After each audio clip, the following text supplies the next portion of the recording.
This is the all-new 2017 Honda Civic, and if it looks familiar, it's because it's been on sale in America for quite a few months now. Even though it's built in the UK, we get it later, but never mind. This is the all-new Honda Civic, entirely new platform, new design, new engines, new everything. Now Honda have launched this in Spain, so we haven't really got a lot of time with the car, but we will be driving it in the UK quite soon. So this is more of a first impressions video than a completely comprehensive, into all the little detail review. So first impressions. Honda have given it a lower centre of gravity. They've also made the body stiffer. The front and rear tracks are wider, and they've given it an entirely new multi-link rear suspension setup. And it drives really smoothly. It hasn't got as much body roll as I thought, but it's still really composed. Now, one of the biggest talking points from our press conference yesterday was the new steering system, and in fact one of the engineers involved with the project, he said that the change that he noticed the most from going from the old 9th generation car to this 10th gen car was the steering system. And I have to say, it is noticeably different. It's a variable ratio system, so the more you turn the wheel, the tighter it gets essentially. On bends before, where you perhaps would have had to move your hands around the wheel, you don't have to do it in this car. And it's not like it's unnecessarily light either. It's got quite a nice weight to it, and there isn't that much information coming back through the steering wheel. But you hear bad stories about variable ratio steering systems, but this seems actually pretty good.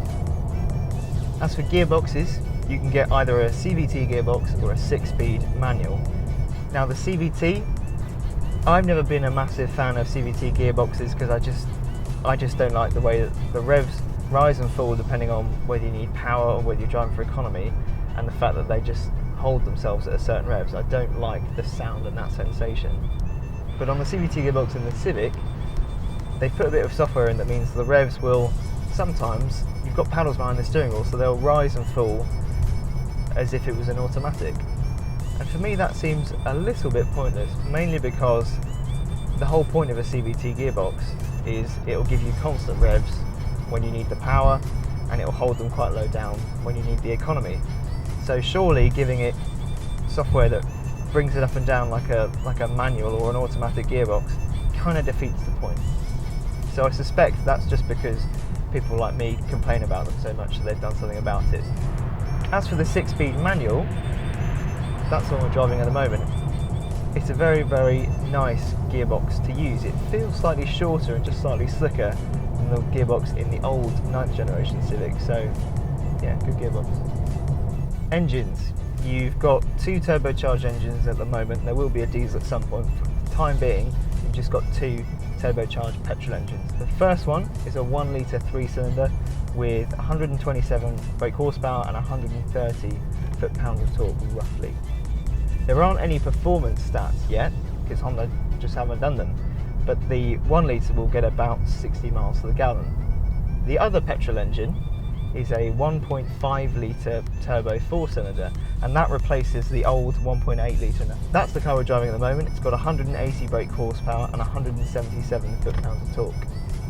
Again, no 0 to 60 time, but it feels quite brisk, I'm going to be honest. It feels rather rapid. There's a bit of time where you've got to wait for the turbo to wake up, but once it does, it's got quite a decent pull to it.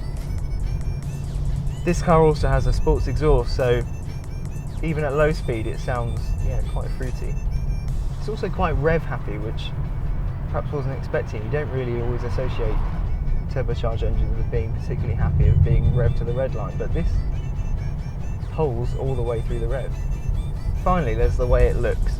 I think it will divide opinion, this car. From the front, in my opinion, my humble opinion, I think it looks really, really smart, but I'm less keen on the rear end somehow. There's just quite a lot going on. It's not a simple design by any means. On the inside, it's actually a really comfy place to be. There's quite a lot of bolstering, but they're quite wide seats. I wonder whether they're the same seats you get in America. There's a little bit of wind noise too when you're on the motorway, just around the wing mirrors, but it's still a very quiet car. I'm surprised how quiet it is, and they've worked hard as well on making it quieter compared to the old generation car. A few things I don't like perhaps. It's quite simple in here, but there's just a few, like the buttons on the steering wheel, they're quite small and they're quite rough, and and sharp, which is just a little ergonomics thing that, for me personally, doesn't work. What to make of the new Civic then? I think it drives really well. I think we need more time in it, of course we do, so we'll get that in the UK at some point. But for the time being, it drives really nicely. The 1.5 litre engine particularly is really good fun. That's nothing against the 1 litre. The 1 litre is really, really smooth actually, and it's still very, very happy to rev.